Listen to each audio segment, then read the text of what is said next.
Bienvenido al podcast de culturaocio.com. Te damos la bienvenida a un nuevo episodio en Cultura Ocio, el portal de noticias sobre cine, series, música y ocio en general de Europa Press. En esta entrega te ofrecemos una doble entrevista con motivo del estreno de Manual para Señoritas, una nueva serie de época que lanza sus 8 episodios este viernes 28 de marzo en la plataforma Netflix. En esta comedia romántica conoceremos a Elena Vianda, la carabina más solicitada del Madrid de 1871. Su trabajo consiste en encontrar el pretendiente perfecto para su señorita, siempre y cuando no se enamore de él. En primer lugar, escucharemos las declaraciones de su creadora, Gemma Neira, y a continuación, las de sus protagonistas, Nadia de Santiago, Isa Montalbán y Álvaro Mel. Nuestra compañera Leire Marián ha podido charlar con todos ellos en esta entrega de Cultura Ocio.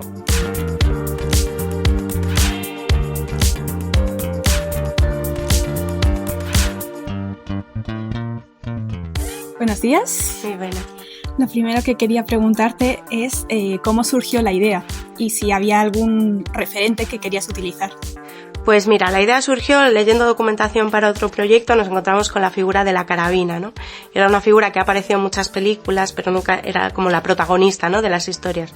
Y de repente nos pareció pues interesante poner el foco justo donde nunca se ponía y hacer que la persona que tiene en teoría que encontrar el amor para los demás acabe encontrándolo para sí misma, ¿no? Uh-huh. Hay quien ya se refiere a la serie un poco como los Bridgerton a la española.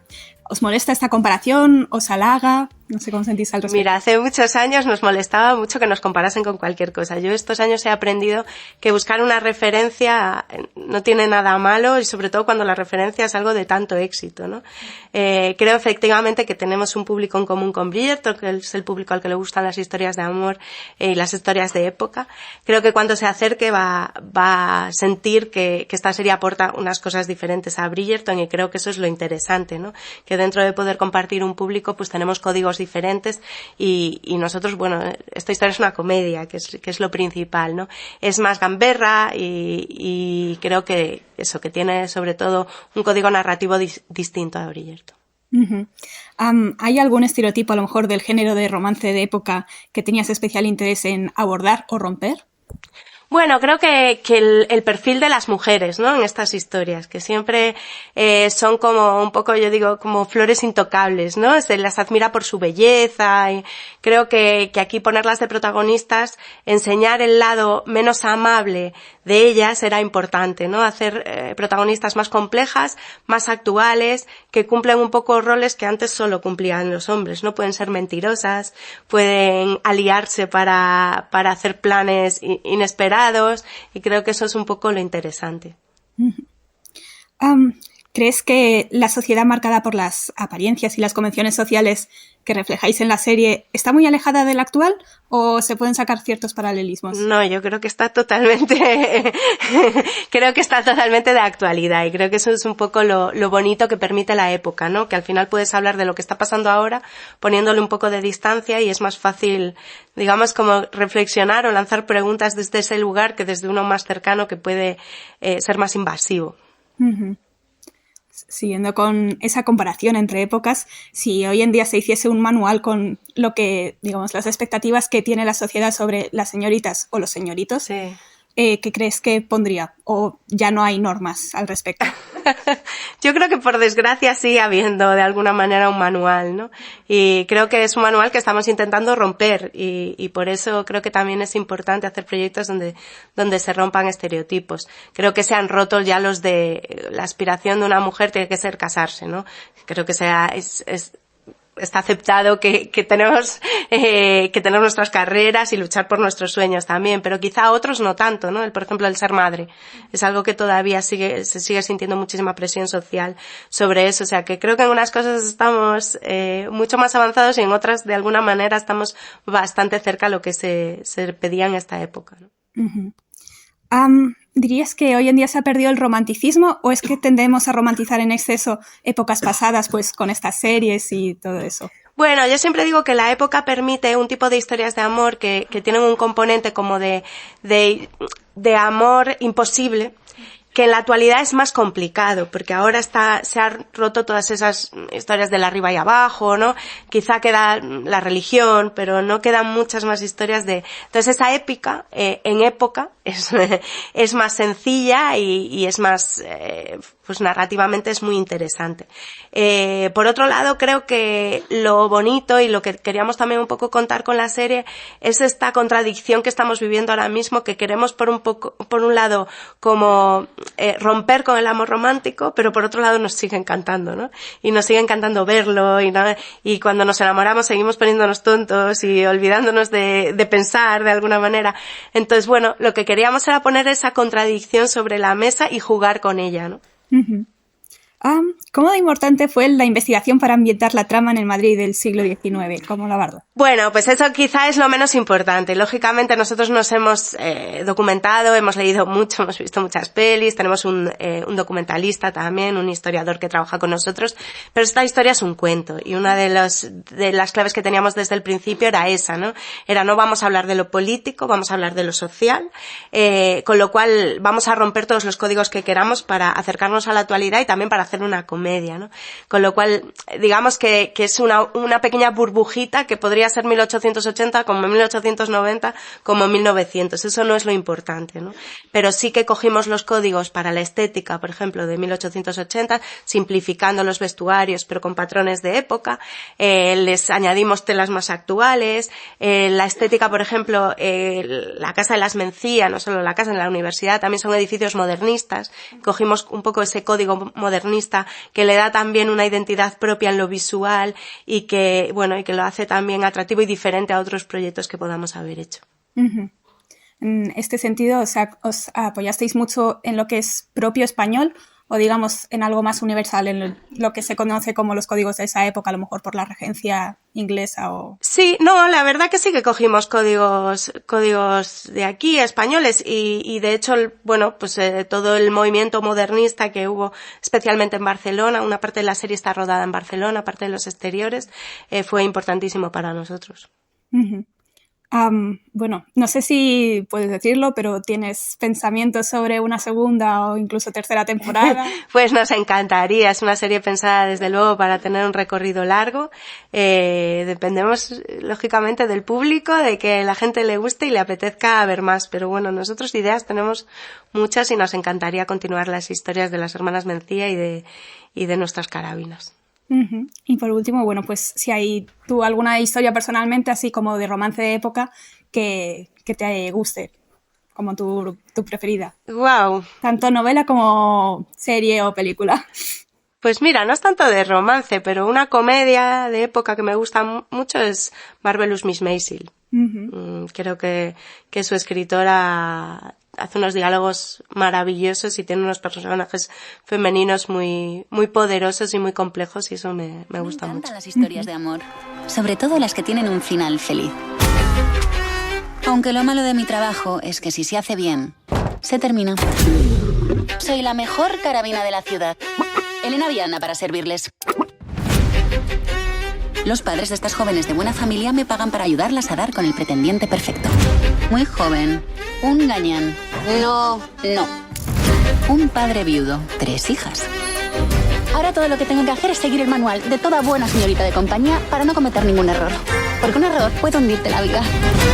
Ahora es cuando viene la sorpresa. Pues buenos días. Lo primero que os quería preguntar es ¿por qué creéis que el romance de época gusta tanto? ¿Dónde creéis que radica la clave de este tipo de series pues, para conectar con la audiencia? Como que da lugar a la idealización también, claro. ¿No? Es como un cuentito. Como que está muy romantizado, los vestidos, la época, el cortejo, todo eso. Sí. Justo, el cortejo también. Como las pausas como de el proceso de seducción, ¿no? Que va como poquito a poco.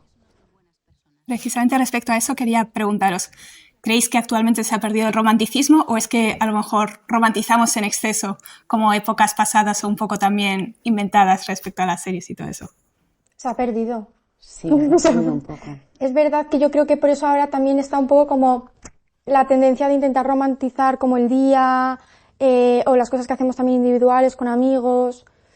Yo sí que siento que sí que se ha perdido un poco. Como que quizá ahora es como todo mucho más rápido, Sí. más efímero, de repente mucho más... Sin ese ritual de cortejo o de esos tiempos que antes se tenía y se idealizan más. ¿Puede ser que dé más vergüenza? ¿Puede ser que dé más vergüenza decir cosas como a corazón abierto, como El bonitas? cara a cara, ¿no? El cara a cara cuesta más. Sí, ahora como que tienes que ser quizá como más cool, ¿no? Como más... Jugar a las bueno, matemáticas del amor, las pantallas por medio, como que te sientes igual más protegido, protegida, no sé. Se ha perdido un poco la inocencia, a lo mejor.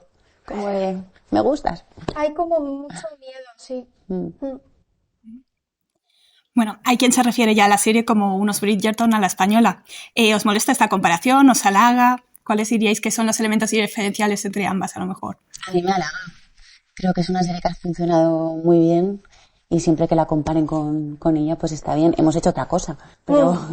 Claro, o sea, sin ver el producto también te dicen serie con tramas románticas y de época, pues lo que piensas es en los Bridgerton. Es verdad que luego ves la serie, es algo que tiene similitudes, obviamente, por los tiempos en los que está rodada y otras cosas más particulares, creo.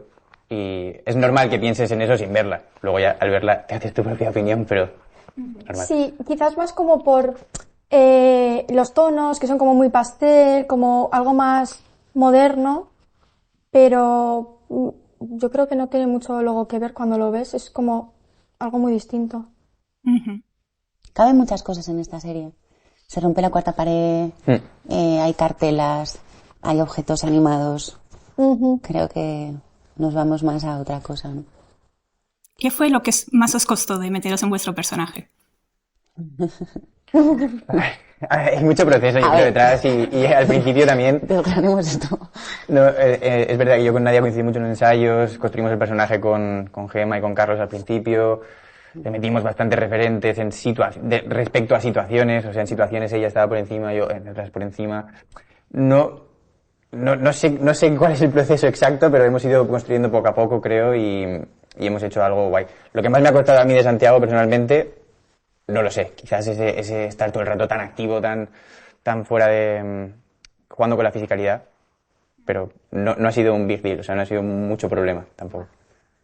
Es que ya la época, meterte en un traje del 1800 ya te da un universo muy determinado, que ya te coloca el cuerpo, la mente y todo en otro lugar.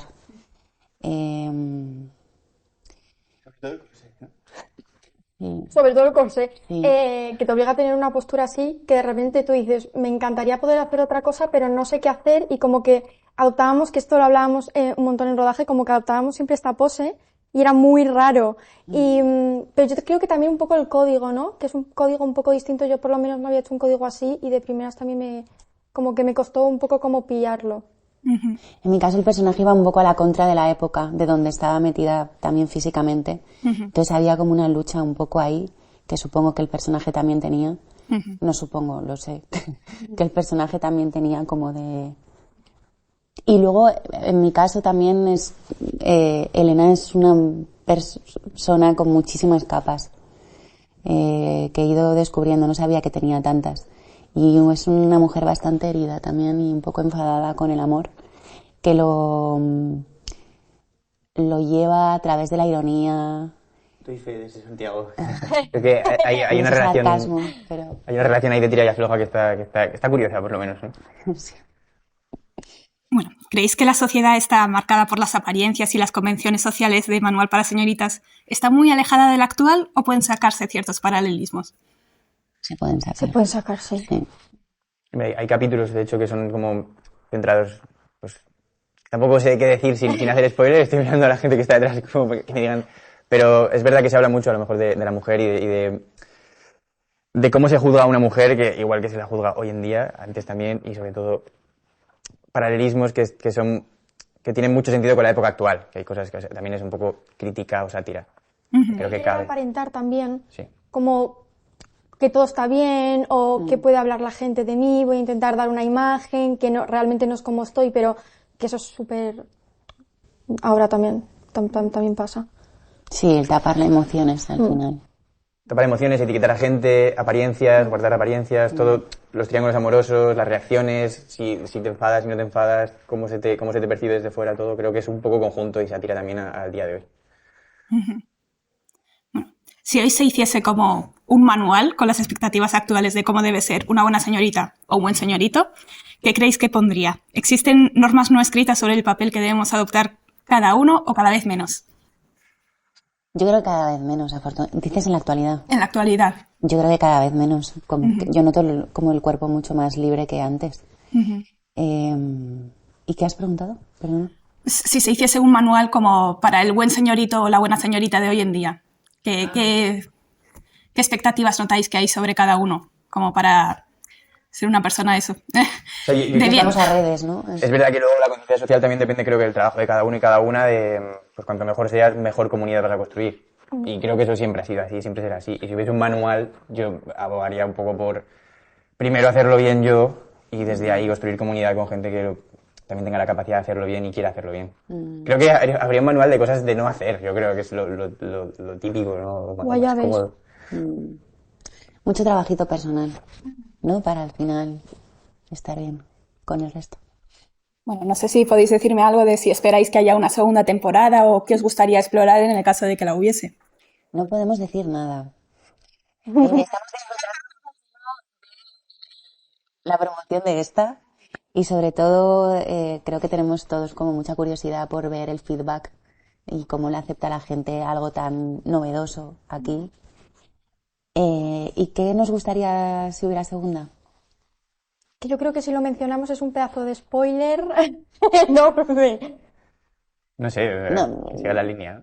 Sí, hablar con Gemma.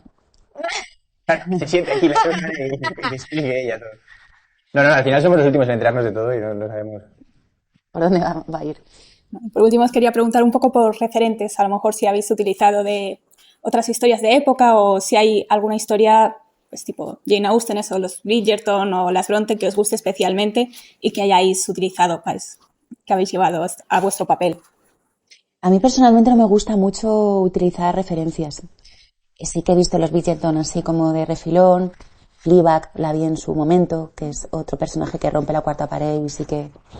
Pero no me gusta, lo miro mucho así, porque al final curro con unas miradas totalmente diferentes, con unas energías totalmente diferentes, con un equipo diferente, entonces se va a crear 100% algo diferente. Entonces no me gusta anclarme a cosas y vivir el presente y construir con los compañeros. Jugábamos un poco a eso también en ensayos con Carlos, que era como, tú ahora eres mucho más Madonna, ¿no? Cosas así como, una cosa mucho más efímera y mucho más como de no anclarte a nada y de jugar un poco. Era Beyoncé, Álvaro. Era Beyoncé. Pero había como esas igual inspiraciones en momentos concretos. Pues en esta escena está el personaje de Bianda por encima porque está más confiada, o en esta escena con Cristina es otra cosa. Y era un poco jugar a ser X personaje en X momento. Con música, a veces Carlos nos ponía también música, como para pillar un poco el ritmo, porque al final la comedia también tiene un ritmo, como para hacer no sé, como el resultado final o el gag final.